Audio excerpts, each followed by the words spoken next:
feeling saya dengan kondisi APBN, kondisi internasional, di samping pertimbangan-pertimbangan yang sudah kami kemukakan juga bahwa di sana tidak tepat gitu.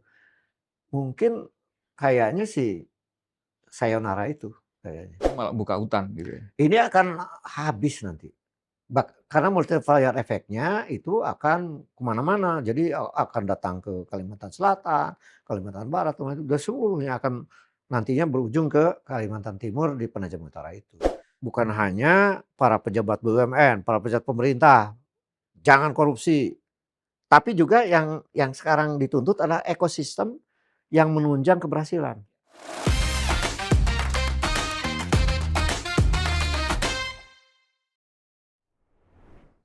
Salam Pancasila. Kawan, bertemu lagi dengan saya Winarko Ngantiwani di Ruang Dialektika. Kali ini kami mengundang kembali ekonom yang paling sering kami undang ke Ruang Dialektika, guru kita bersama, Prof. Didin. Salam Pancasila, Prof. Salam Pancasila. Siap, Prof ya? Siap, siap. Terima kasih, Prof, sudah kesekian kalinya mau ke Ruang Dialektika. Saya terima kasih juga. Bantu kami terus untuk berdialektika tentang Iya. kebijakan pemerintah, tentang masalah-masalah ekonomi, baik yang domestik maupun global gitu. Internasional. Karena banyak hal yang membingungkan, Prof. Iya, iya, iya. Kemarin ini misalnya yang paling baru, BPS selaku lembaga negara yang ditugasi untuk menyusun data apapun ya, mulai data kependudukan sampai data ekonomi, rilis berita yang harusnya kemudian menjadi sesuatu yang objektif, diterima semua kalangan, tapi ternyata rilisnya tentang pertumbuhan ekonomi digugat oleh banyak ekonom. Nah, ini kan Iya, membingungkan. betul. Lembaga negara, lembaga resmi yang kemudian mengeluarkan rilis ini loh, capaian ekonomi kita di tahun 2000, paruh pertama 2015, 2025 ini ternyata dipermasalahkan banyak ekonom karena Iya. kemudian diragukan, ini benar apa enggak sih? Ini sebenarnya yang terjadi seperti apa, Prof? Kenapa kok bisa BPS itu?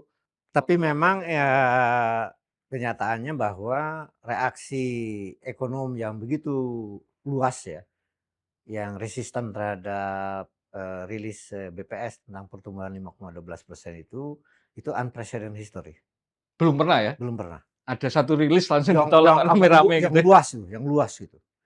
Dulu pernah ada kritik bahwa BPS apa gitu, tapi tidak masif ya. Ini masif ya. Itu pertama catatan saya. Lalu kedua, ke substansi bahwa memang saya pun sebagai ekonom memeriksa pendukung, kan angka itu kan kumulatif, ujungnya adalah yang disebut dengan pertumbuhan ekonomi nasional itu, agregat nasional itu. Komposit lah, terdiri Iya, dari berbagai macam data betul. gitu ya? Ternyata saya pun memeriksa data agregat yang lain itu tidak mendukung. Misalnya yang paling mencolok adalah disebut PMBT ya, pembentukan modal bruto nasional itu disebut 7%. Ya. Hampir 7% lah gitu. Padahal Purchasing Manager Index yang Indeks menunjukkan PMI ya? PMI menunjukkan dinamika investasi itu angkanya tuh di bawah 50. Artinya secara sederhana difahami oleh publik bahwa sebenarnya investasi lagi terkontraksi. Ya. Turun lah. Turunlah. Jadi kira-kira 48 lah gitu ya. 48 memang ada kenaikan dikit tapi tidak menunjukkan berada di atas 50, itu satu. Yang kedua, karena PDB itu lebih dari 50% berasal dari konsumsi masyarakat. Yang mencolok adalah deflasi ada berapa bulan itu? Iya. Ya. 2 kali ya, rentetan 3 bulan, hampir 6, ya keseluruhannya 6 bulan. Deflasi itu menunjukkan bahwa memang Daya beli menurun. daya beli menurun, konsumsi juga masyarakat menurun. Apalagi data 2 tahun yang lalu bahwa dengan segala macam kompleksitasnya, misalnya pandemi, kemudian perang, 2 perang besar ya, 2 perang besar itu menekan sekali perekonomian nasional, menunjukkan bahwa ada import inflation lagi. Ya. gitulah. Itu, keadaan konsumsi masyarakat ini memang ya ujungnya deflasi, gitu, deflasi. Nah, belum lagi bahwa misalnya data tabungan masyarakat di perbankan merosot juga gitu.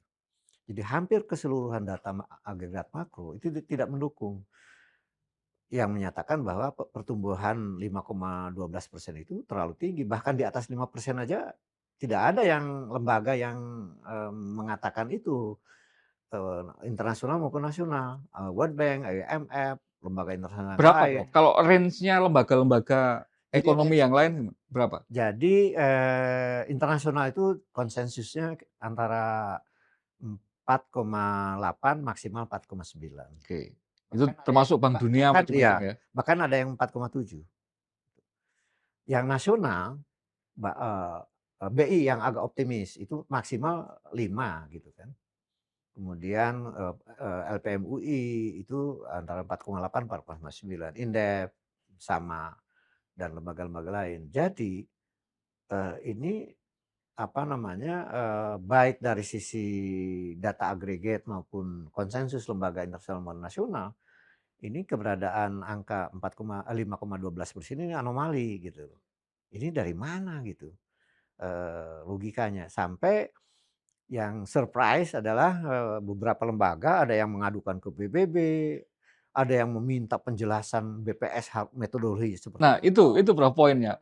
Sebenarnya ini kan bukan, mohon maaf nyebutnya, bukan ilmu gaib kan, iya, yang terdiri dari para ekonom yang belajar ilmu ekonomi yang sama. betul, Mestinya ada parameter-parameter yang disepakati secara universal, ini loh yang dipakai untuk mengukur iya, pertumbuhan ekonomi itu.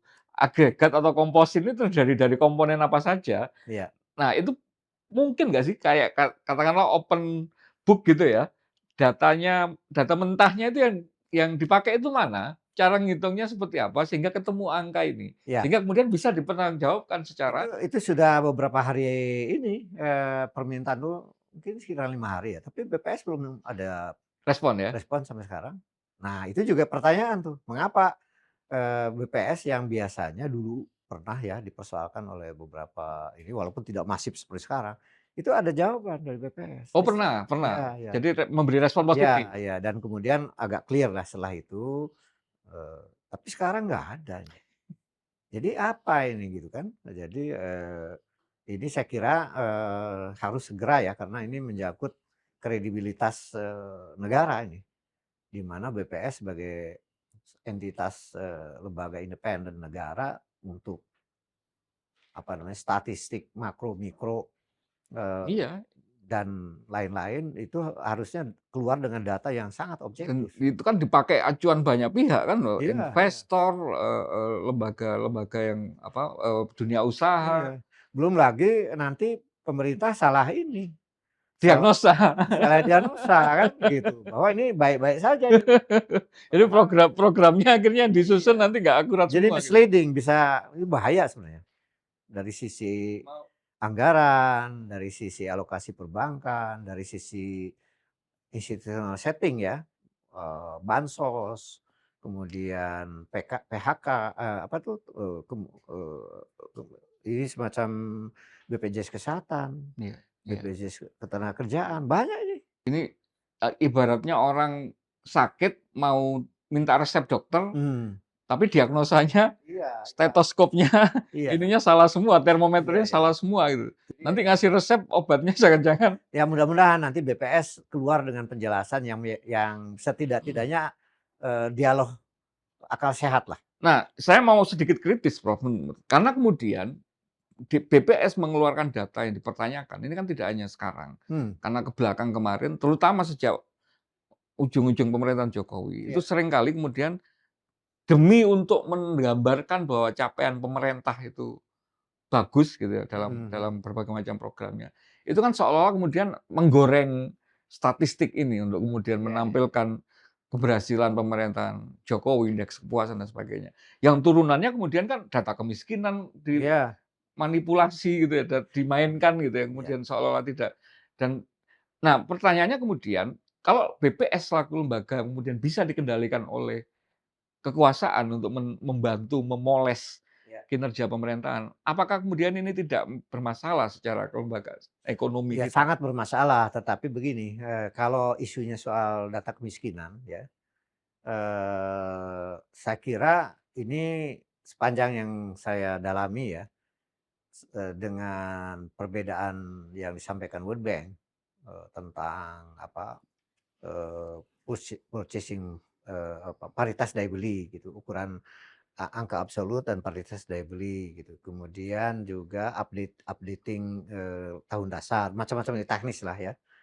Sebenarnya, juga ada kelemahan World Bank itu sebenarnya. Saya sudah mengeluarkan rilis juga tentang itu. Jadi misalnya gini, kalau, sekarang ini dianggap kemiskinan ekstrim itu $3, Iya. 3 koma sekian dan itu menghasilkan 4 juta. Menurut saya nggak objektif itu, kemiskinan ekstrim yang orang penghasilan 4 juta itu kalau menurut saya. Bahwa itu nyaris miskin ya gitu. Mmm. Jadi artinya gini, World Bank juga terlalu mengeneralisasi kondisi-kondisi ekonomi. Memang di sana dibedain ya antara, negara, eee, yang berpenghasilan tinggi, yang 13.000-14.000 ke atas itu dianggap negara dengan PDB per kapita tinggi, negara Eropa, Jepang, China, macam-macam lah gitu. Kemudian, kita kan dalam kategori negara berpenghasilan menengah bawah, gitu loh. Nah lalu, ukuran-ukuran yang misalnya yang diumumkan oleh World Bank bahwa Indonesia hampir 3/4 itu Miskin. miskin, itu saya kira, Sa kalau saya 190 juta. iya, kalau saya sebagai orang Indonesia yang sering juga ke pedesaan, sering ke luar Jawa dan sebagainya, variasi di Indonesia ini sangat sangat sangat besar. Contoh, kalau mau tahu berapa income per GDP, JDRP per kapita DKI, tahu nggak? Hampir 18.000. Itu negara maju, DKI ya? DKI, gitu loh. Ya. Misalnya, contohnya. Jadi kita mengeneralisasi antara DKI dengan Papua, dengan Aceh, itu agak sulit. Jadi data World Bank juga untuk menetapkan tentang garis kemiskinan, itu saya menyarankan sebenarnya garis kemiskinan Indonesia itu setidak-tidaknya ada garis kemiskinan mungkin yang di Jawa gitu ya, kota dan desa. Lalu ada Jawa, luar Jawa, Ya.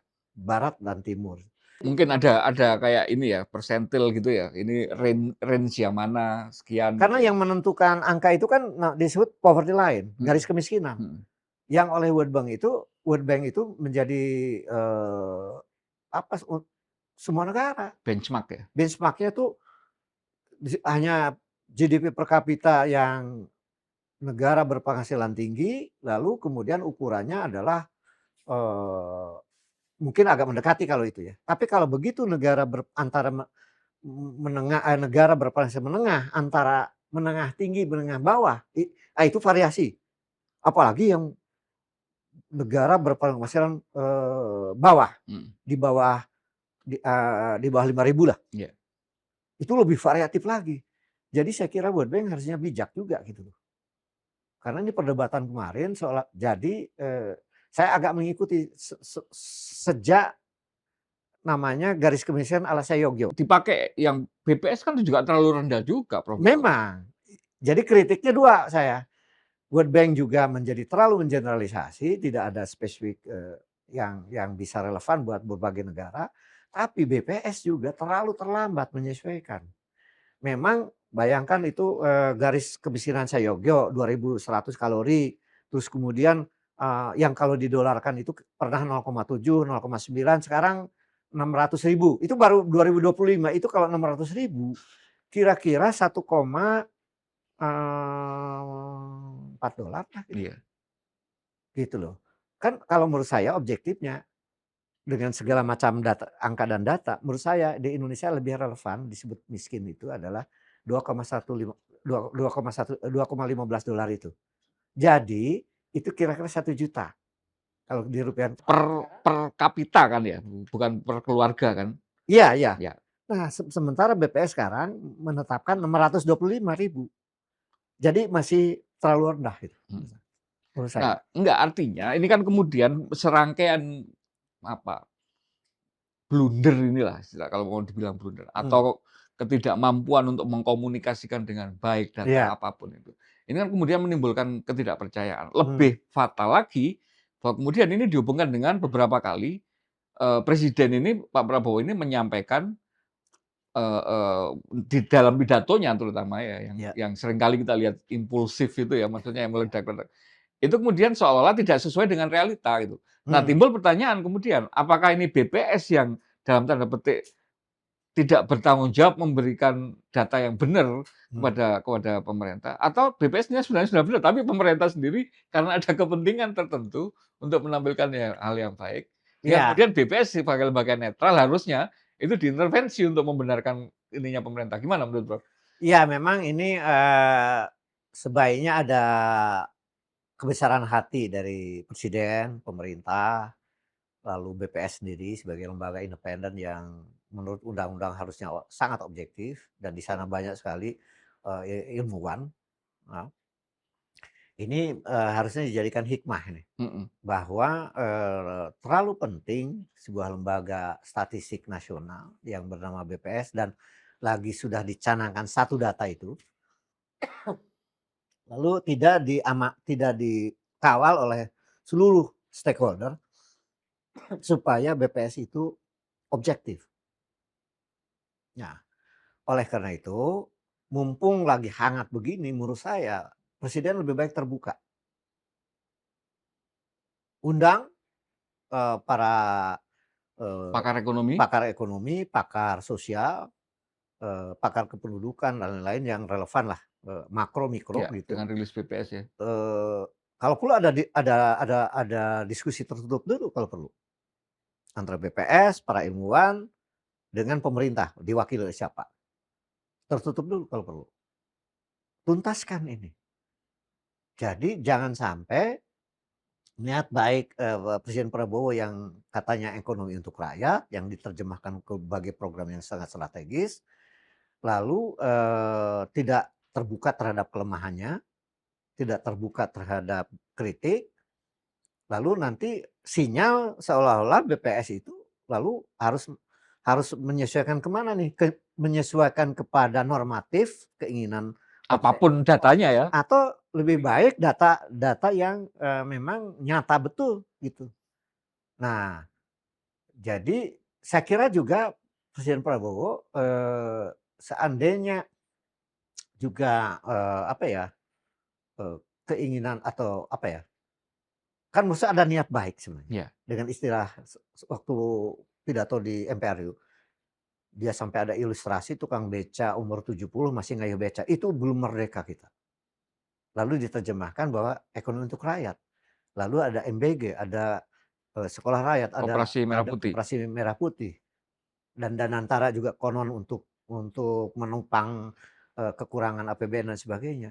Tapi juga harus terbuka pada kelemahannya, Iya, supaya nggak alergi lah dengan ini gitu ya. iya, jadi ketika Danantara dikritik bahwa ini adalah, swasta apa, privatisasi penuh ya, kata seorang ahli keuangan, itu kan harus hati-hati karena ada perintah Undang Dasar 45 ini BUMN ini, Milik negara. punya negara, punya rakyat gitu. Jadi harus direview kembali nih, harus terbuka saja. Lalu kalau misalnya memang sangat penting ya, eee, MBG itu, eee, untuk menurunkan stunting, untuk supaya kata Wakil Menteri Pendidikan Tinggi itu ya, siapa namanya, Stella. Stella mengatakan, Memajukan matematika sama meningkatkan skill itu kan nilai asumsi, matematika dan bahasa asumsi. Inggris. Kalau berjalan, gizinya sesuai dengan standar kan.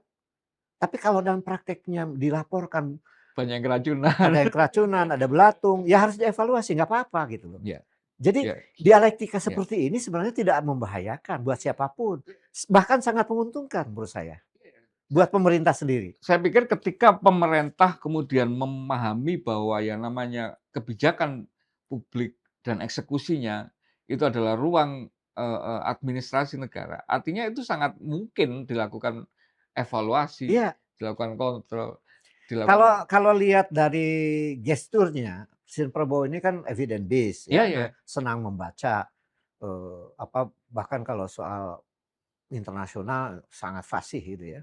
Nah yang mungkin ya, eee, loophole ini adalah soal-soal sosial, iya, soal-soal, masyarakat bawah, yang itu memang ada ininya, kenalinya harus dengan dialog gitu, dan nggak apa-apa menurut saya kalau kemudian ini, bahwa tidak secepat yang dibayangkan misalnya ya, swasembada pangan itu tahun depan, tadinya kan 2020 2008 diturunkan, ingin lebih cepat dan sebagainya. Oke, karena memang katanya surplus beras, tapi yang lain kayak MBG, kan banyak sekali masukan dari masyarakat. Kayak misalnya tentang sekolah rakyat, begitu banyak SD Impres yang hanya seorang, iya, yang muridnya ada yang 2 kilometer harus iya, berjalan, 2 jam perjalanan, ada yang melewati, ini hampir runtuh, jembatan. jembatan. Banyak sekali sekolah-sekolah udah rusak. Memang ada program untuk perbaikan SD Impres itu. Tapi kalau konsentrasi saja, di mana SD Impres telah menjadi penjelas ada hadiah Nobel, suami istri dari MIT, berarti kan sesuatu yang luar biasa ini. Harusnya ini Maksimal ya direvitalisasi. ya ya, direvitalisasi Apakah sepakat. lebih baik ini prioritasnya perbaikan kurikulum, kesejahteraan guru, kemudian infrastruktur yang menunjang, itu misalnya. Iya. Terbuka saja menurut saya. Kalau saya sih percaya Prof, bahwa ya sampai sejauh inilah, paling enggak, pertama bahwa presiden punya semangat itu, nggak anti intelektual, Ya. eee, berbagai macam kebijakannya juga diniatkan bagus untuk Mhm. rakyat, tetapi Dan ada satu maaf, beberapa hal yang, memang nyata mengganggu ya, masyarakat langsung dikoreksi kok. betul, Nah, artinya itu kan beberapa udah kali kan terbuka beberapa kali kan, tentang apa tuh, gas, iya. melon, Aceh yang Bahkan kemarin yang mhm, terbaru di Pati itu ramai ketika mau dinaikkan 250% PBB itu. iya, itu PBB akhirnya bisa selesai. Artinya, yang viral based policy oke, tapi yang tidak viral pun menurut saya terbuka saja nggak Nah, apa-apa. saya mau mengatakan gini Bro, yang jadi pertanyaan itu seringkali justru di lingkarannya dia, Iya iya iya. yang mendistribusikan kekuasaan ini kan. Ketika kebijakan presiden disampaikan entah secara lisan dalam rapat atau mungkin dalam pidato, kemudian penerjemahannya ini yang seringkali kita Iya pertanyakan kan gitu. iya iya. Ketika kemarin misalnya kasus pertanahan, redistribusi hampir semuanya sepakat ketika. Iya iya. Tapi ketika kemudian yang disampaikan kok, yang dikomunikasikan, Iya iya. itu seolah-olah mengancam SHM punya warga, punya masyarakat ini kan Iya. jadi blunder gitu. Bahkan ada kontradiksi dalam terminologi. Rakyat itu bukan pemilik. Makanya itu kan Padahal co coba SHM, apa SHM namanya hak milik. kepanjangannya? Surat hak milik. Sertifikat hak milik. Artinya memang rakyat memiliki, Memiliki. bukan mau ngasai. Padahal kan yang dimaksud katanya kan yang HGU, yang Iya, HPL, yang sudah dikasih itu oke. sekian katanya Dan diletak. ada juga memang, saya tahu betul tuh kalau misalnya kita belajar, apa namanya, agraria di Jepang ya. Kalau ada, apa, warisan orang tua yang bertahun-tahun, bahkan 1 tahun kalau di Jepang itu, langsung disita negara itu. Iya, Nah di kita juga ada, iya, tapi jangan digeneralisasi iya, dong.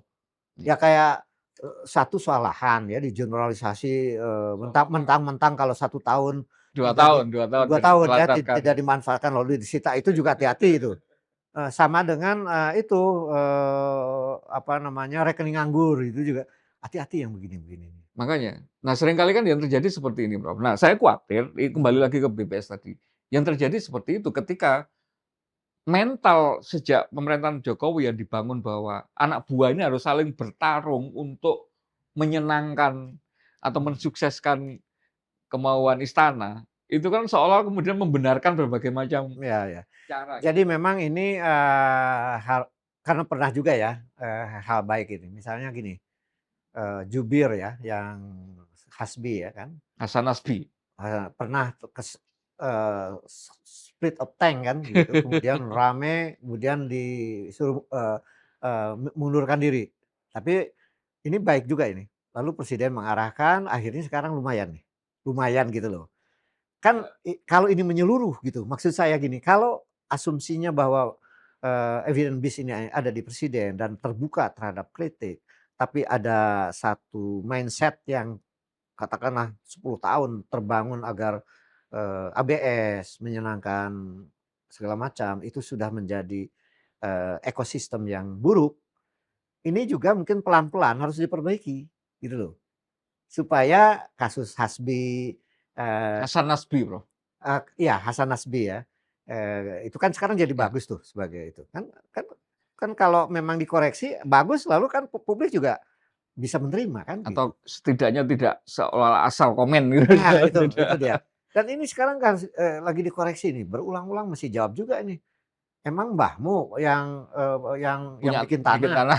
Jawaban makin ngawur nih, padahal udah salah dari istilah aja tuh. Tapi per hari ini tadi kan itu sudah klarifikasi, Bro. Sudah Oh sudah udah, minta maaf ya. oke. Katanya yang dimaksud HGU yang tanah-tanah ini bukan Nah, gitu. gitu dong, Ya. gitu kan. Yang maksud bahkan ada yang ekstrim kalau menurut saya.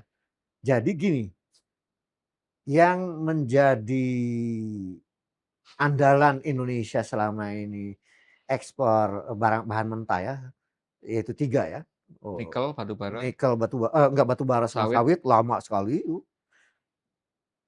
2 tahun terakhir itu nikel, Iya, tapi proses meng-HGU-kannya kan bermasalah. iya.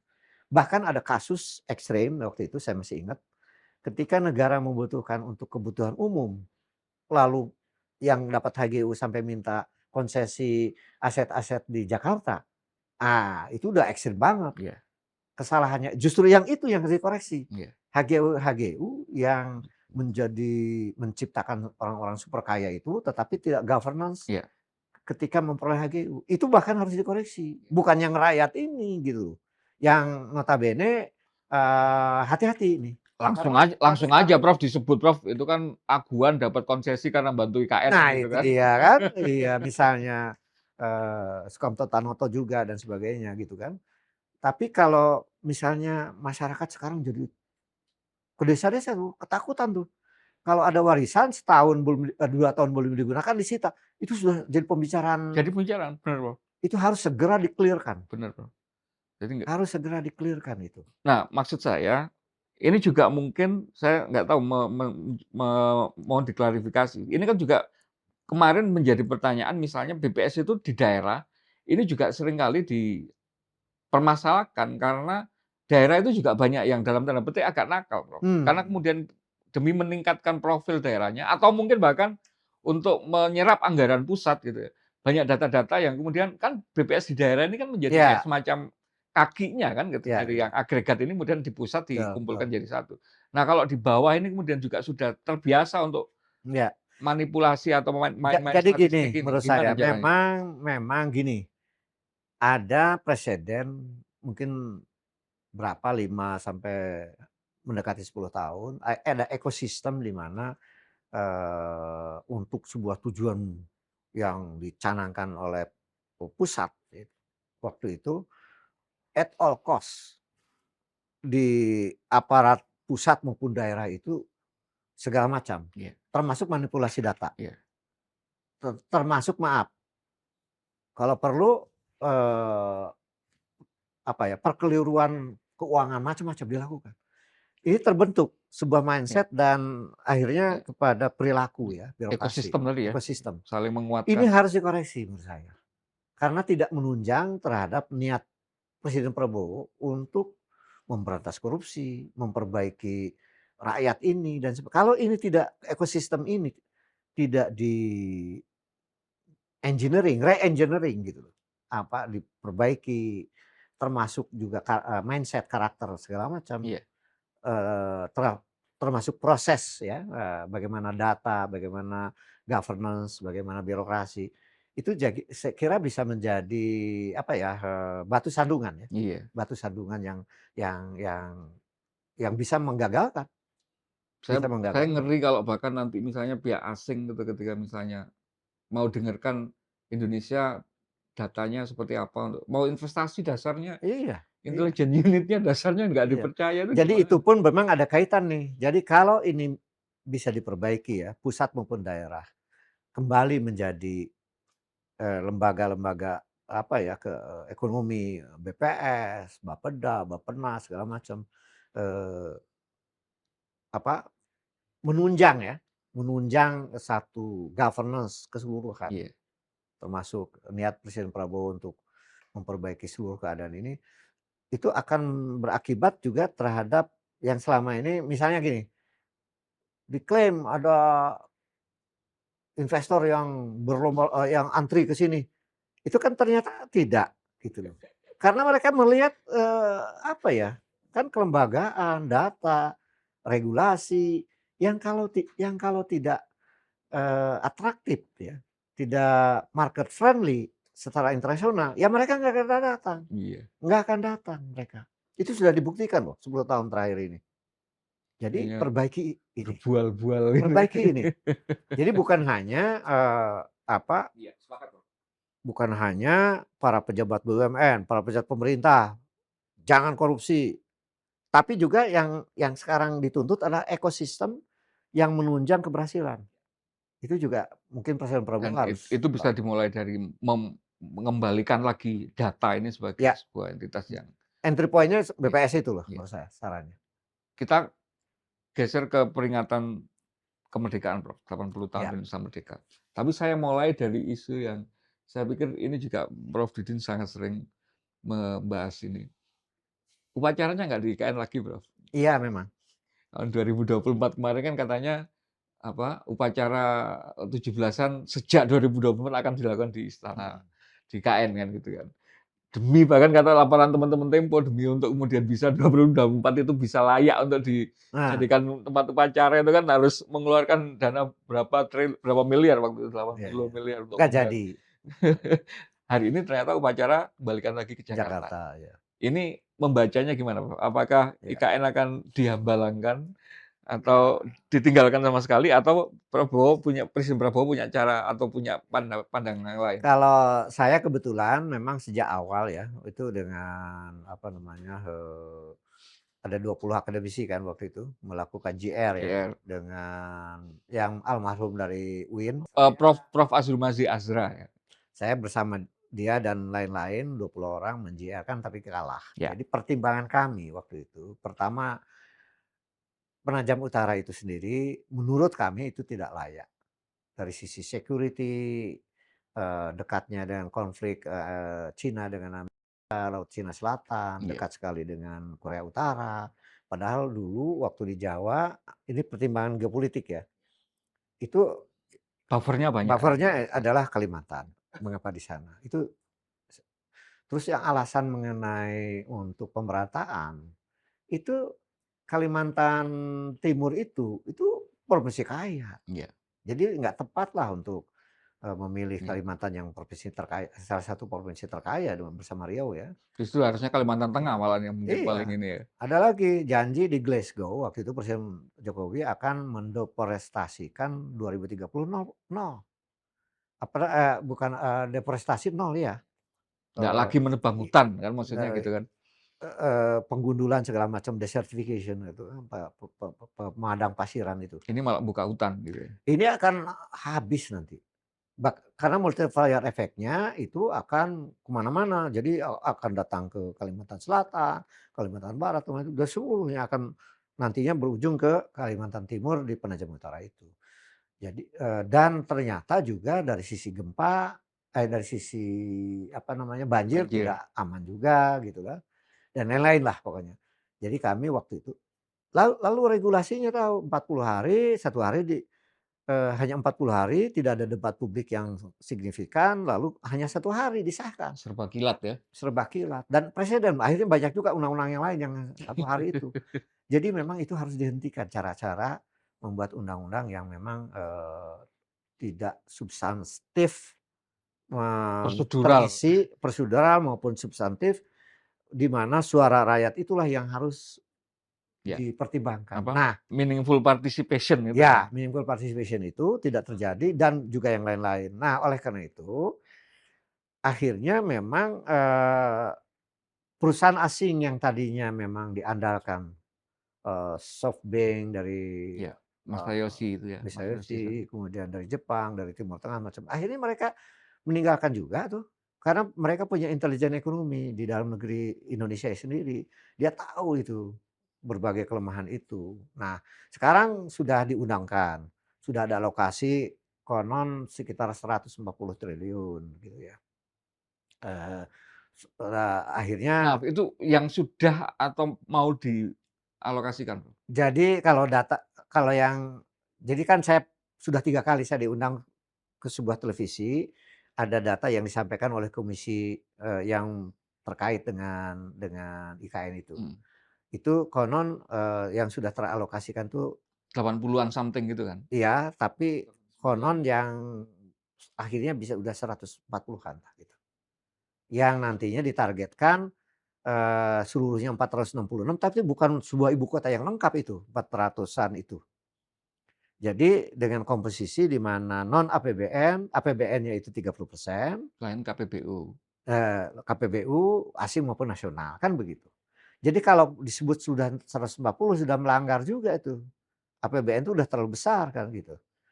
Nah jadi, sekarang pun saya kira anggaran yang sudah yang kemarin ini untuk pemeliharaan tuh 6,5 kalau nggak salah, dan lain-lain pokoknya kesimpulan dari review Tempo kan mengatakan ini sudah sayonara katanya kan Iya, begitu. Nah sehingga saya ditanya memang, sudah berulang-ulang nih, setahun yang lalu saya sudah mengatakan ini bisa kayak nantinya skenarionya kayak, apa tuh, itu kalau ada tamu negara di apa, Camp Davis Camp Camp David Davis. misalnya, atau sementara sudah dikatakan juga oleh salah satu fraksi.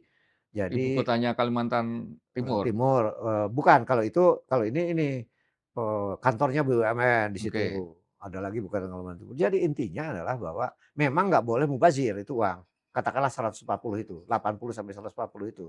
Tetapi apakah oleh karena itu saya mengusulkan itu moratorium untuk presiden bersama DPR dan kalangan ahli itu me-review oke. sebenarnya ini layak nggak Mem sebagai me ibu kota me negara? semacam membuat FS baru gitu ya? Iya iya iya, Dengan sudah yang ada yang ini, ada uang ini. keluar, Eee, kira-kira dimanfaatkan untuk apa untuk yang paling apa gitu. Karena feeling saya dengan kondisi APBN, kondisi internasional, di samping pertimbangan-pertimbangan yang sudah kami kemukakan juga bahwa di sana tidak tepat gitu. Mungkin kayaknya sih sayonara itu kayaknya. Tapi nggak boleh juga uang itu menjadi mubazir gitu. nggak mangkrak seperti Hambalang? Iya iya iya, Oke, nggak tapi boleh, dasarnya dosa kita semua. dasarnya seperti apa nanti perlu dikaji bareng-bareng Iya tadi iya ya, iya, siap. betul. Pertanyaannya kemudian gini Bro, dengan kemudian IKN ini sebagai simbol apa, tertinggi dari keberhasilan infrastruktur Jokowi untuk ini kan kita mau mengukur 80 tahun Indonesia merdeka. Iya Hari ini ketika kemudian banyak ya Prof ini sudah melakukan analisa gitu ya. Saya tidak mau kemudian memunculkan image bahwa ini adalah hasilnya pemerintahan Prabowo karena baru 10 bulan gitu kan. iya Tapi ini adalah akumulatif dari, katakanlah, sejak reformasi yang mungkin paling intens ya sejak, 10 tahun pemerintahannya iya iya. Jokowi. Apa menurut, apa temuan Prof Didin kaitannya dengan kita 80 tahun merdeka ini, kondisi ekonomi kita seperti apa? Iya. Jadi begini, kan ekonomi ini dalam bukan hanya, bidang saya ya yang political economist, tapi memang realitasnya nggak mungkin ekonomi lepas dari, ekosistem politik, Ya, tidak mungkin di negara manapun. ya, Oleh karena itu, bicara 80 tahun kemerdekaan, kita harus bicara bahwa ada 5 tahun kita demokrasi parlementer, eee tahun 55 sampai 60. iya, dan itu konon lebih, apa, lebih Lebih genuine lah, genuine ya, parlemen hidup, pemilihannya ya, pemilihannya sayang, elite waktu itu tidak berkonsensus tentang dasar negara segala ya, macam.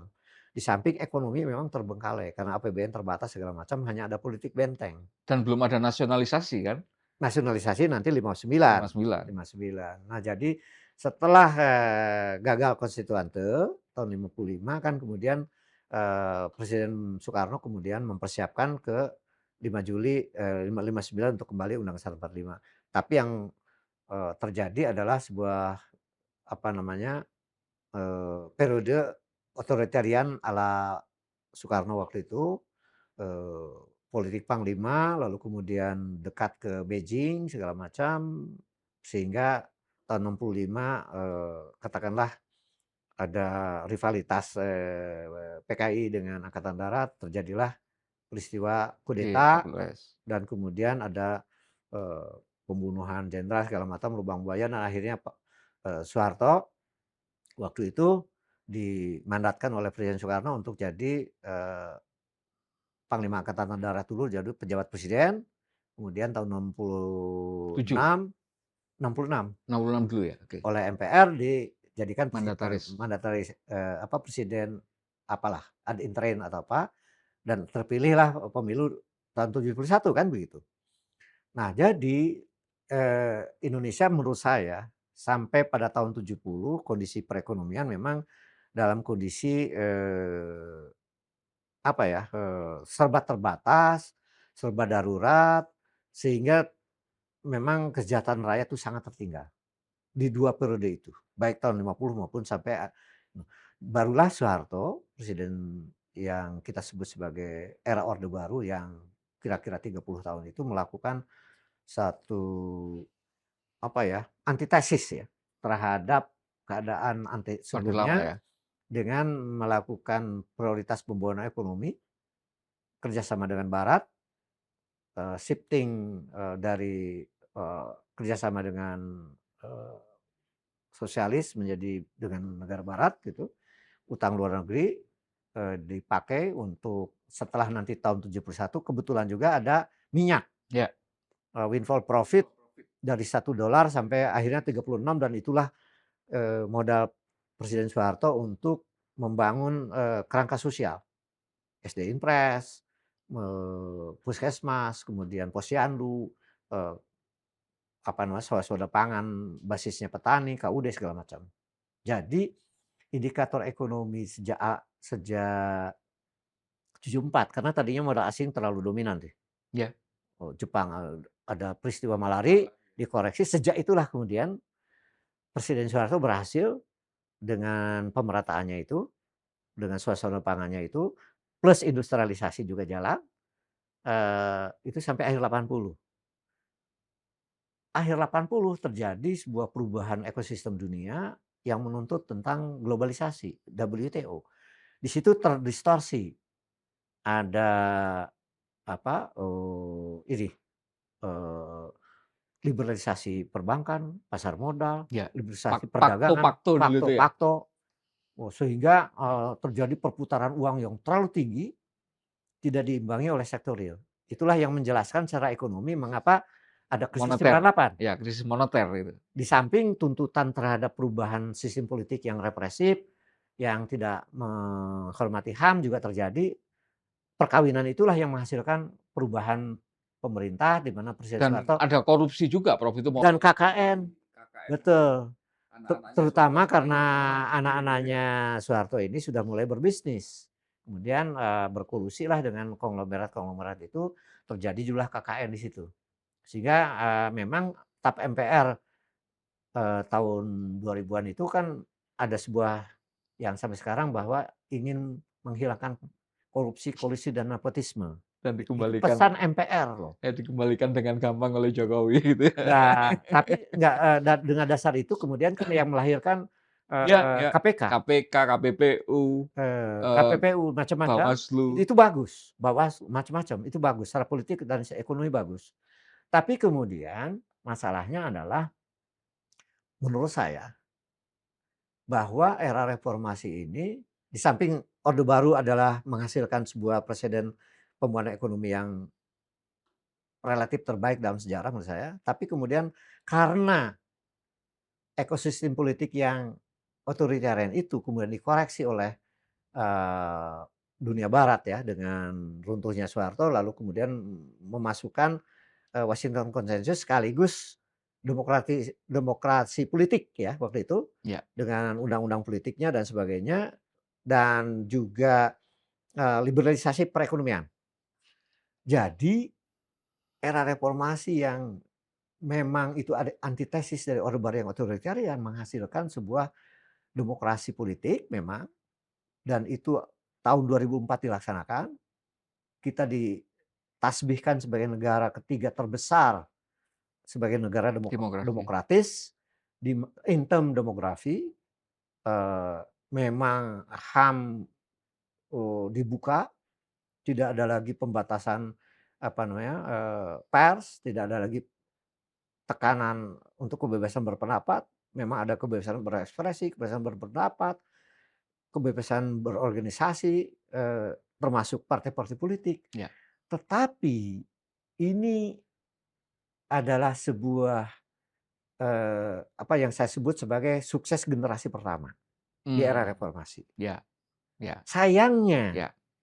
para negarawan, para Generasi elit keduanya politik, ini generasi kedua era reformasi menikmati. ini itu kebablasan. Jadi para elit politik menikmati sistem yang ultraliberal ini, sehingga baik demokrasi politik secara substansial tidak tercapai, baru prosedural, ekonomi malahan menjadi korbannya. Iya. Menjadi korbannya. Apa yang terjadi? Itu pertumbuhan rata-rata 5% itu selama era reformasi itu dinikmati oleh sekelompok kecil, katakanlah 10% orang terkaya, sehingga kalau rasio Gini pengeluaran memang tidak terlalu kelihatan ya. Tapi rasio Gini pendapatan sebenarnya udah 0,5 sekarang ini. Apalagi kalau indeks oligarki, material power index yang diperkenalkan oleh Jeffrey Winter. Itu dia tahun 2014, 2016 itu udah 650.000 kali. Kemudian terus naik ke 720.000 kali tahun 2018. Biar audiens kita paham, Prof. Yang 720.000 kali itu apa dibanding apa? Jadi gini, ini memang sederhana sebenarnya. Jadi makanya indeks material power indeks material power index atau Indeks populernya oligarki. indeks oligarki itu ada 40 orang paling kaya rata-rata dibagi dengan GDP per kapita. Sederhana, ya untuk menggambarkan bahwa oligarki itu diwakili oleh 40 orang itu. Itu bagaimana dinamika dengan masyarakat banyak ini, yaitu diwakili oleh income per kapita. Itu naik terus, makin drastis. Dan saya menghitung sendiri pakai dengan metodologi Jeffrey Winter dengan data Forbes dan PDB dari BPS menghasilkan 2024 itu 1.056.000 kali. Jadi kalau rata-rata penghasilan masyarakat katakanlah per bulan itu 2 juta, maka ini penghasilan oligarki yang 40 orang ini 1 juta kali 2 juta kali 1, sekian juta tadi ya. Dan memang data-data tentang orang-orang super kaya ini antara lain masuk ke, dulu tidak ada satupun orang kaya Indonesia masuk kepada 500 orang paling kaya dunia. Sekarang udah ada 5 orang. Forbes magazine itu ya? Ya, Forbes ya, magazine itu. Udah ada 500. Di samping tadi karena memang ini booming sawit batu bara plus nikel belakangan ya, itu menimbulkan orang-orang raja-raja lokal super kaya ya ini. Dan sayangnya nah ini yang generasi kedua ini. Ketika sudah terjadi ekstrim ketimpangan yang luar biasa itu dan kemungkinan itu adalah terburuk indeks oligarki di dunia. Itu memang terlalu abstrak, tapi tidak kemudian menimbulkan kesadaran elit politik bahwa untuk mengkoreksi ekosistem politik ini yang tidak menghasilkan satu supremasi hukum, kan pilarnya ada 3 demokrasi itu. Demokrasi politik itu. Demokrasi politiknya sendiri harus substansial. Lalu ada supremasi hukum dan kesejahteraan rakyat. Itu negara yang matang demokrasi itu cirinya. Itu 3 pilar itu indeksnya buruk kita ini. Nah ini harus menyadarkan, harusnya dikoreksi. Mulai dari sistem politik yang transaksional, money politik menurut Burhanuddin tadi itu tertinggi di dunia, dikoreksi, yaitu sistem politiknya dimodernisasi. Dan saya kira Presiden Prabowo sudah mulai berpikir itu. Saya lihat itu. Ada ya? Ada. Saya mau jump in tadi tapi menarik sekali. Tapi mohon maaf Prof, saya harus 2 pertanyaan ya. Pertama, di momen 2000 tahun 2000 itu setelah reformasi itu terbuka, dilakukan pelembagaan ulang gitu ya, penataan kelembagaan ulang yang menghasilkan KPK, Ya, KPPU dan sebagainya. Kenapa tidak terantisipasi bahwa kemudian dengan keterbukaan ini, maka nanti akan membuka ruang untuk ini konsentrasi ke beberapa pelaku ekonomi besar tadi. iya, Pertama itu. Terus yang kedua, ketika kita sudah di situasinya sekarang ini, sudah separah ini penguasaan modal oleh oligarki ini. Bukannya kekuasaan politik itu hari ini sudah dipegang mereka semua, Prof. oh ya iya, Nah, kalau sudah dipegang mereka semua, berharap gimana caranya untuk mereka mau merubah kelembagaan iya, demokrasi ini ketika mereka yang menikmati iya. status quo ini gitu. Ada 3 caranya kalau Ya. menurut saya, ada 3 caranya. Pertama memang, saya melihat bahwa civil society di Indonesia ini sudah lumayan jalan gitu, bekerja. Keberadaan ormas-ormas yang independen, NU, Muhammadiyah, NGO, segala ormas Islam, Kemarin mau ditarik-tarik gitu, dewan Mas. gereja, ya memang itu Dikasih caranya jatah dikasih, tambang. itu tambang, itu saya kira modal kita. Karena nggak ada di Cina itu nggak Ya, ada itu. ya. Bahkan di Malaysia lebih lemah itu. Jadi kita dan lagi-lagi saya, sering dialog dengan berbagai pihak, yang serius memahami ini ternyata yang sering menyelamatkan itu ormas, Iya. civil society ini, itu satu. Jadi civil society ini, itu harus masuk dalam arti berdialog, mengoreksi terhadap yang disebut dengan political society ini. Baik yang government maupun memang partai-partai. Memang orang ormas ini ada juga di sini, Nah, ini saya mau mau gitu. mau kritik langsung. Faktanya kan ketika kemudian mereka masuk dalam tanda petik kemudian Bukan masuk dalam arti jadi pimpinan partai, Oh, iya, iya, iya. bukan. Tapi kemudian Gagasan. dalam prakteknya kemudian mereka kemudian kan seolah-olah ya diberi jatah gitu kan. Iya iya iya. Dulu sebelum ngomong konsesi tambang ada yang lebih soft kan, Prof. Ada coupling seolah-olah Kementerian Pendidikan jatahnya ormas Ya, ini, betul. Kementerian Agama jatahnya ormas Ya, ini. Mau nggak mau kan kemudian ini bagian dari upaya mereka untuk ya. kemudian Biasa kalau mengkompensasi. itu, saya kira itu hal Oke, biasa kalau di itu mana-mana. harusnya tidak membuat mereka tidak kritis kan gitu kan. Ya, saya ada buktinya bahwa bisa orang itu dengan coupling itu tetap dia Tetap dihajar genuine, sama tetap sama ormasnya gitu tetap ya. enggak, tetap genuine. Ya, Ada tokoh-tokoh seperti itu gitu. Jadi tergantung pilihan orangnya kalau itu. oke. Jadi bukan masuk civil society ini masuk Ke ke kabinet atau kepada bukan, ya. tapi mengoreksi maksud saya. Jadi mereka, Nggak apolitis lah gitu ya. iya, mempertahankan kekuatan civil society untuk mengoreksi negara. Ya, Misalnya untuk mendorong agar merevisi undang-undang politik, ya, revisi undang-undang politik. sepakat, Itu satu. sepakat. Jadi memang ini problem generasi kedua ini harus segera, kalau enggak nanti ada pembusukan. Bahaya ini, kalau pembusukan terjadi, maka revolusi sosial atau ada orang kuat Ya, yang ini. Nah, oleh karena revolusi sosial maksudnya terjadi lagi kayak 98 iya, gitu ya, atau orang iya, tua terjadi kayak Putin kan gitu kan. iya, yang biasanya rakyat selalu jadi korban itu. Jadi itu satu kekuatannya, lewat civil society. Yang kedua, itu, bisa saja seorang presiden menjadi reformer, bisa. Apa, benevolent ini ya, benevolent dictator gitu ya. Benevolent authoritarian, tetapi Authoritarian. tidak selalu otoritarian. Bisa, contohnya kayak Mahathir ya, tidak tidak terlalu otoritarian, tapi dia, rela kekuasaannya yang terakumulasi sekian tahun lalu kemudian, terjadi, proses Ya, proses demokratisasi politik, apa buktinya? Sekarang indeks demokrasi yang terbaik di ASEAN itu Malaysia. Malaysia. Sejak Indonesia itu sejak nomor 4 iya, sekarang, sejak padahal Anwar dulu ya. Indonesia itu. Iya. Nah artinya contoh kayak Mahathir tuh bisa, Jadi atau contoh kayak di Thailand juga. saya mau minta ininya, Prof.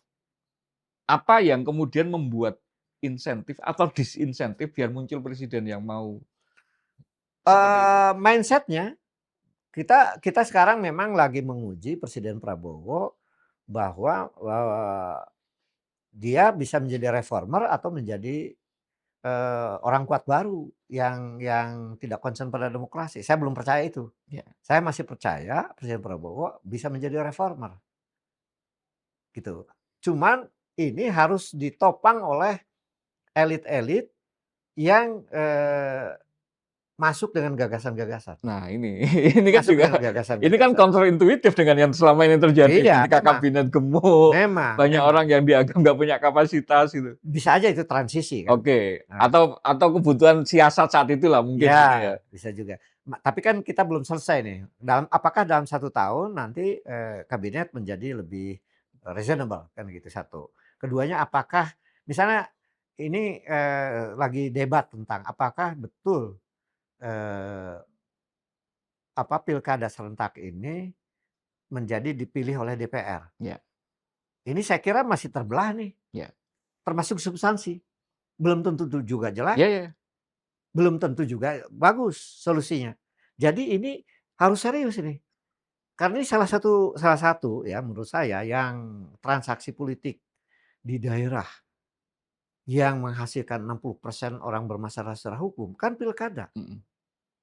Lalu kalau dipilih oleh DPR memang para pemerhati ya, kelompok pro demokrasi mengatakan hak rakyat yang hilang. Ya. Apakah dengan demokrasi pilkada ini, hak rakyat diperhatikan oleh Pemda? Ketika banyak hal tidak ditata ya Iya, ternyata nggak juga enggak gitu. juga. Jadi ini debatable, artinya tuh tidak boleh Ya, itu 100% bukan harga mati lah untuk makanya. mengukur. Jadi bisa baik. Padahal ini konon ini MK memang yang memutuskan, tapi juga presiden katanya setuju ini. Jadi kita harus uji. Kalau Prof?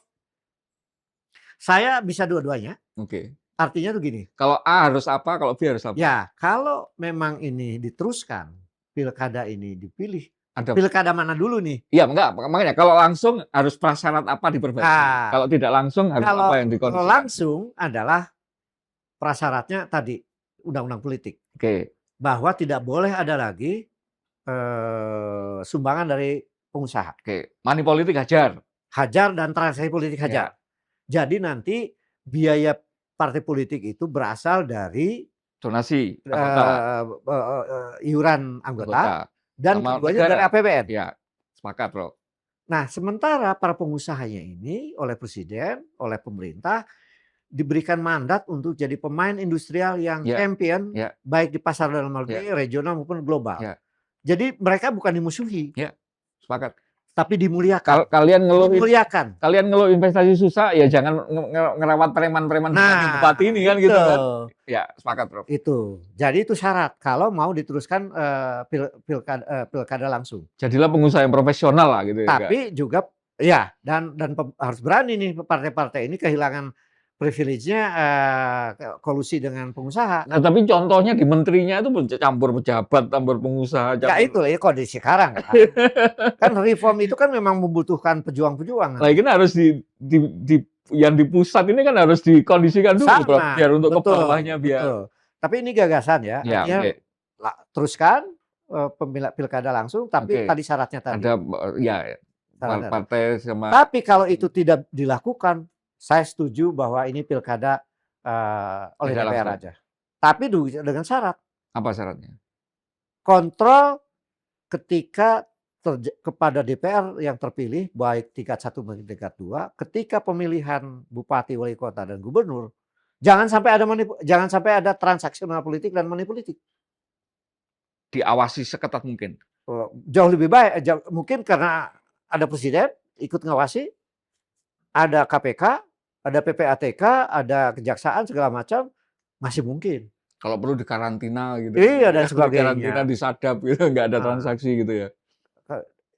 Itu bisa mengurangi cost of politics yang luar biasa besar.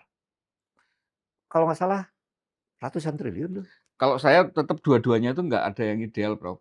Yang pertama nggak mungkin kalau partai itu nggak bisa dipisah dari duit dari pengusaha. Karena faktanya hari ini Ya salah satu memang menikmati. itu. Terus yang kedua kalau yang secara langsung ini, sepanjang kemudian kita nggak punya mekanisme pemilihan yang menjamin bahwa anggota DPR yang terpilih itu adalah anggota yang benar-benar genuine mewakili rakyat, apapun caranya ya, nggak akan bisa itu kemudian cara mekanisme untuk mencegah Iya, proses. tapi kan kalau pesimis untuk dua-duanya sama dengan Indonesia bubar dong. Indonesia bubar dong. Bukan, dalam artian itu ketika kemudian dua-duanya sama-sama effort untuk ini, ya Ya, mendingan kita effortnya hari ini adalah memperbaiki yang sekarang ada. bisa, ya. Tapi kalau nggak ada itu tadi, hentikan eh, apa sumbangan dari pengusaha. Ya tapi Dan ini itu harus undang-undang. Setiap sumbangan itu pidana, baik yang menerima maupun yang memberi, pidana. Dan kalau partainya terlibat, ada sanksinya, sanksi administrasinya ke partainya gitu. ya pembubaran, gitu. Harus keras sekali. Nah, pengusahanya dimuliakan untuk jadi pemain industrial yang Iya. apa namanya, yang champion, yang efisien, inovatif segala macam. Tapi ya udah jangan main-main sama Iya, politisi kan gitu kan. iya. Ini memang maha berat. Ini revolusi apa namanya kalau bisa terjadi itu? Ya revolusi kelembagaan, Iya, revolusi. revolusi elit. Nah, itu rasanya ketika tidak ada dorongan dalam sejarah kan belum pernah ada yang berhasil. Saya nggak tahu Elit di mana yang pernah terjadi itu. elit menyadari diri. Ya rata-rata proses revolusi akhirnya dorongan dari bawah. Enggak, kalau juga itu kayak itu perang dulu memang. Makanya Baru terjadi perubahan itu. kesadaran massa dulu yang kemudian Iya, itu iya, iya. mendorong. Kalau kalau sekarang kesadaran massa ini luar biasa lewat medsos ini. Oh ya, Lewat medsos ini. saya yakin. Jadi ini sudah ada critical mass sebenarnya menurut saya. Asal ada reformernya. Pertama ada reformernya, terus yang kedua peta jalannya itu kita belum tersedia. Ya, ya, ya. Yang terjadi di Pati kemarin itu menarik sebenarnya. Menurut saya kalangan-kalangan intelektual kelompok pro demokrasi itu lebih baik bekerja merumuskan peta jalan. Baik yang jangan terlalu anti juga yang dipilih oleh DPR atau meneruskan yang sekarang, tapi dua-duanya harus punya peta jalan. Karena bukan anti demokrasi juga yang dipilih oleh DPR. Toh DPR itu dipilih rakyat kok. DPRD itu Ya, dipilih rakyat lalu memilih bupati wali kota. ya. Kan bisa. Jadi tetap demokratis. Gitu. Hanya jangan sampai mereka akhirnya yang dibeli itu adalah partai nanti Ya. untuk memilih dengan kekuatan uang itu. Makanya hentikan itu menurut saya satu klausul di dalam perundang-undangan bahwa hentikan keterlibatan pengusaha dalam politik. Dan itu bisa Sepahit itu memang. dicontohkan dari kabinet, bersihkan dulu dari pengusaha kan itu. Enggak, Oh enggak. bukan begini. Tegakkan aturan yang sudah ada. Bahwa kalau orang jadi masuk pemerintahan, dia harus keluar dari seluruh entitas bisnis. Nah, ini spesifik. Di Amerika itu ada kan contoh, bukan contoh, mekanisme bahwa ketika dia itu pengusaha, Iya, maka semua usahanya itu dia dimasukkan ke blind trust. Dia ya, nggak boleh sama sekali punya kewenangan persis. untuk menentukan apapun Nah, ininya. jadi bukan melarang tapi. Nah, bukan marah memang. Tetapi ada undang-undang yang keras, lalu pengadilan yang Di ini. kita kan belum ada sama sekali, Bro. Memang. Aturan untuk kalau pengusaha terpaksa mau jadi menteri, mau jadi Tapi bupati. ada contoh beberapa, tapi tergantung jadi kekuatan karakter orang. Nah, kalau kayak gitu kan jadi repot. Iya. Kalau dikembalikan ke orangnya gitu kan Betul, jadi maksud saya sangat nisbi. tinggal ada orang yang sudah bisa begitu, kenapa tidak dilembagakan? Dilembagakan dengan ada barikade undang-undang yang melarangnya gitu Betul. loh. Itu. Jadi kalau soal itu memang di dunia mana di Eropa saya lihat ya, biasa ada pengusaha yang tadinya pengusaha lalu jadi Iya, menteri, jadi presiden, tapi berhenti semua. benar semua. Dan kemudian ketika dia menjabat, maka sekuritisasi atas kebijakannya itu jauh lebih keras karena kemudian ada resiko bahwa Iya. kebijakannya kan menguntungkan entitas bisnisnya kan gitu. Nah, di kita kan nggak ada sama sekali gitu loh. Wah, Sama ini kok sekali. sudah tidak ada etika. Tidak ada etika, tidak ada pencatatan pemilik yang usaha yang Iya. jelas. Jadi bercampur adukan konflik kepentingan itu sudah Dan itu kemudian dicontohkan dan ada dari yang paling atas jadi gitu, Bro. saya pernah membimbing mahasiswa tentang proses itu terjadinya oligarki bisnis dan politik itu. Iya. itu eee, di ditelusuri itu, Dilacak gitu ya? dilacak bagaimana undang-undang KPK waktu itu ya. Iya. Ternyata memang apa, menjadi komisi independennya ya tadinya komisi negara independen menjadi eksekutif itu Bagian dari desain ya? bagian dari desain. Cuman semuanya senyap. Saya sepakat Prof. Saya senyap, lobi, kegelontoran uang macam-macam. Saya sepakat, mengkhawatirkan itu terutama kalau dengan Pak Prabowo itu, bahwa peninggalan Jokowi kemarin berupa manual untuk how to govern, Iya iya how to conquer political entity dan iya semua itu tuh. ekosistemnya itu manualnya itu lengkap. Betul Manualnya lengkap dan buktinya benar-benar mantap untuk di betul. Indonesia gitu. Jadi gini, kalau Nah, itu kan godaan untuk meniru kan itu manual itu. kan manual itu kan sebuah kerangka kerangka teknis Iya, teknokratis ya. iya, Itu basisnya kan ada tuh. Nah ini basisnya sedang diruntuhkan sekarang menurut saya. ditelusuri dan di ini ya, Enggak, sedang diruntuhkan tetapi secara secara gradually tidak gradually, diumumkan gitu ya, ya, dan gradually. tidak dinyatakan maksudnya gini, tiba-tiba Tapi nanti itu tahu-tahu ya, hipotesis ya. Kalau ini benar, maka kita akan lihat nanti setahun ke depan lah. Tapi kalau memang ini dugaan salah, ya makin busuk. kalau saya biar membahasakan ke pemahaman publik, nanti indikasi apa yang kemudian membenarkan tesisnya Prof. Didin itu? Pertama mungkin reshuffle kabinet yang Ada, oke, lebih menteri-menteri yang tadinya dianggap ya menterinya Jokowi akan digantikan, yang lebih inilah, yang lebih teknokratis. teknokratis dan tidak ada konflik kepentingan. Oke, Itu satu. Yang kedua menurut saya adalah review berbagai program yang memang sekarang ini ada masalah. oke. Salah satunya IKN pasti tidak dilanjutkan. IKN, termasuk Danantaras juga menurut saya. Oh, dan antara itu bagi Prof masih peninggalan Jokowi, bukan murni. Bukan peninggalan Jokowi. Memang ini di-create oleh Presiden Prabowo, tapi ada masalah di tingkat pelaksanaan. Dan Orang-orangnya masih bisa di. bukan hanya orang ya, tapi yang penting itu setting kaitan dengan pasal 33. Oh, oke, yang tidak dianggap penyelenggara negara itu ya. Harus direview menurut Ya, saya. ya, Walaupun kita tahu manfaatnya juga besar ya, ya. kalau memang governance ya. Tetapi Bebas gitu. jangan sampai menjadi bermasalah karena satu saat ini adalah dianggap penyimpangan pasal 33. Iya, iya. Itu juga ya. Ya IKN, ya Oke, program-programnya nggak ada yang tidak dilanjutkan. ya. Apalagi indikasi yang menurut Prof bisa kita baca sebagai ini memang upaya untuk Ya tadi modernisasi sistem politik secara gradual.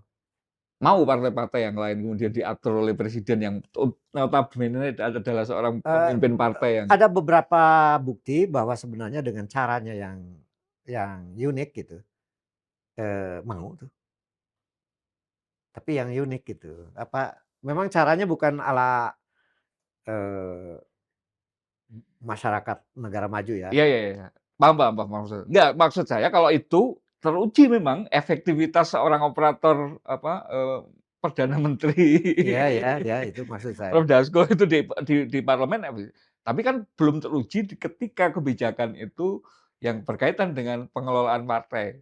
Iya ya, Artinya ketika sesuatu yang sifatnya umum, wah cepat ya sekali ya. gitu kan. Tapi Makanya kalau ngatur tentang partai kan tadi belum kan begini, viral based policy ini oke, asal ya, bagus, good buat for people itu kan oke. masuk itu, Tapi lama-kelamaan itu kan membentuk ekosistem. masuk itu. Tapi tergantung ini, kan ini interplay. Jangan lupa kita ini sering sebagai pengamat, akademisi, macam-macam ya, itu seringkali mengabaikan soal interplay. Ya, ya, Interplay itu betul. dunia internasional Dan itu sangat dinamis kan? sangat dinamis. Iya. Dan susah sekali kita prediksi di awal kan. Iya. Bagaimana interaksi antar pihak berbagai macam aktor itu menimbulkan saling. Nah, kemudian kan pelan-pelan kelihatan output-nya dulu, output. Nanti outcome. Ya. Saya sebenarnya mau nambahkan di aspek viral based policy itu fenomena bahwa ketika publik itu merasa bahwa kepentingan barengnya, kepentingannya bersama-sama itu kesenggol, itu ternyata efektif benar. Ya. Nah, oleh karena itu contohnya dua yang kemarin supir truk itu ternyata sangat mudah diorganisir ketika odol itu kan. Dan kemarin hari ini besok mau aksi besar-besaran di Pati itu. Ketika bupati seenaknya sendiri ngomong, dulu nggak pernah ada punishment apa-apa dari warga gitu. Jangan lupa letupan satu daerah itu bisa Persis, Bro. jadi itu bisa merupakan Saya membayangkan ini nanti antitesisnya manual kekuasaan yang ditinggalkan Jokowi, itu manual menurunkan kekuasaan yang ya, dicontohin orang Pati gitu. iya. Jadi Pati itu bisa merupakan entry point keseluruhan.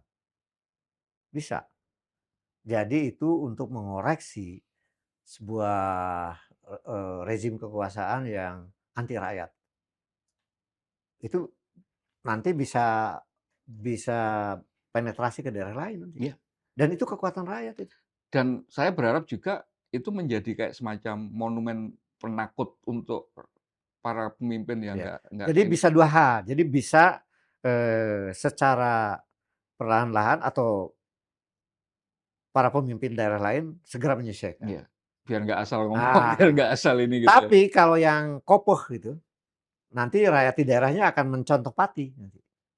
Sudah ada Ah, ya, benchmark-nya, itu sudah dia, ada itu dia, itu dia. contohnya gitu ya untuk ini. Jadi memang walaupun ini apa ya istilahnya belum sistemik gitu ya, Ya. itu kelihatan ada tren menurut saya. Dan itu positif. Maksud saya itu istilah yang tadi tuh, bahwa ini kita membutuhkan jawaban terhadap problem generasi kedua di era reformasi. Kalau ini nanti bisa sebuah apa namanya sebuah kombinasi antara presiden sebagai reformer, lalu terjadi apa revolusi rakyat ala Pati, terus beranak pinak ke seluruh daerah, lalu viral beast akhirnya menjadi sebuah karakter yang lebih solid sebagai sebuah kebijakan dan sebagainya. Ini bibit buit pemecahan problem generasi kedua Indonesia. Senyampang belum terkonsolidasi menjadi Belum, generasi belum ketiga nih ya. terkonsolidasi kedua, belum. Karena proses menuju generasi ketiga ini rasanya sudah mulai kan. Iya, masalahnya kalau problem generasi kedua tidak diselesaikan, maka ancamannya tahu adalah yang sering saya kemukakan, yaitu kita terjebak menjadi negara berpendapatan menengah. Kalau saya lebih ngeri lagi, Bro. Negara gagal. Iya, Nah, bisa jadi fail state karena disintegrasi. si siapa namanya itu Acemoglu itu udah jelas sekali kok. Iya. Ini tanda-tandanya ke arah negara gagal juga Kalau ada. negara Tapi kalau dijawab dengan baik dengan tadi, ya kita bisa lewat. kalau negara gagal unikultural kayak Venezuela ya cuman gegeran secara ekonomi aja, tapi negara gagal di negara Waduh, multikultural kayak kita ya Yugoslavia itu. betul. Tetapi gini, ini tambahan terakhir ya mungkin. Itu kan ada sebuah conference tahun awal 70-an bahwa skenario negara apa namanya kekaisaran di dunia ini akan runtuh. Mulai dari Uni Soviet, kemudian Yugoslavia, dan Indonesia termasuk yang diprediksi Iya. konferensi di Sorbonne University di Melihat Paris. keragaman kita ya. Nah, tetapi Indonesia ini ternyata nggak runtuh kan sampai hari ini. Apa faktor resiliensinya apa? Itu adalah kekuatan lokal. Jadi di daerah-daerah ini, baik ekonomi maupun politik, itulah yang menjadi penjelas mengapa krisis besar yang meruntuhkan nasional itu tidak pernah terjadi. Dan saya masih percaya, Pati misalnya contoh, nanti juga daerah-daerah lain, kalau itu reform untuk menjawab generasi kedua ini dari daerah-daerah, itu karena ada kekuatan lokal yang Iya, memang itu namanya itu laten, iya, laten. iya. Jadi itu saya kira modal kita. Saya ngikutin sekali kan Pati itu. Kemarin ada dinamika menarik gini. Dan posting itu hari Minggu, Sabtu Minggu itu rombongan dari Kalimantan Barat Hmm. menjawab panggilan Oh ya? Ibu Pertiwi lah kayak apa tanah kelahiran. Bayangan saya mereka datang ya balik ikut aksi itu pulang lagi ke Kalimantan Barat itu kan membawa Oh kesadaran, iya, iya. iya kan? Betul, betul. Cerita ke tetangganya, cerita ke Betul, temannya. betul. Gimana nanti kalau ada camat Nah, celometan kalau ada bupati kebijakannya nggak ini. Ini kan di kita kaya sekali gitu. betul. Kawin-mawin, kerja Iya, apa iya, transmigrasi, ke buruh migran, betul. lintas budaya, lintas kultur, Mhm. lintas ini. Sehingga kemudian ketika sebuah kesadaran itu terpantik di satu daerah itu kan menyebarnya itu kan Betul. mudah sekali gitu. Dan dikawinkan jadi, ada apa namanya, kekuatan tradisi ya yang baik gitu, dikawinkan dengan digitalisasi. Wah, luar dahsyat itu. Medsos ya. Iya, medsos medsos itu. Prof. Didin terima kasih banyak. Baik. Mudah-mudahan ini menjadi ya semacam refleksi kemerdekaan. Kita tidak berpretensi untuk menampilkan bahwa 80 tahun ini kita sudah sejahtera atau sudah sesuai dengan arah cita-cita para pendiri bangsa, karena ini sebuah proses memang itu. Tapi minimal dari paparan dan diskusi dengan Prof. Didin tadi, nggak segelap itu kok ternyata. Enggak Potensi itu kemudian enggak. kelihatannya Ya, meskipun berserakan iya, gitu ya, belum belum belum kelihatan belum sebagai sistemik ya. sebuah orkestrasi, tetapi is there gitu kan, Ya, potensi-potensi itu ada, dan tinggal nunggu waktu aja nanti ya, saling berinteraksi sehingga kemudian kita menuju ke kelembagaan ekonomi yang benar-benar apa, dan politik ya. cerminan ekonomi politik yang cerminan dari negara yang sudah merdeka, benar-benar merdeka Ya, gitu. insyaallah. Terima kasih banyak Prof. Didin, kita ketemu Sama-sama. di ruang dialektika berikutnya. Salam Pancasila. Salam Pancasila. Assalamualaikum. Waalaikumsalam.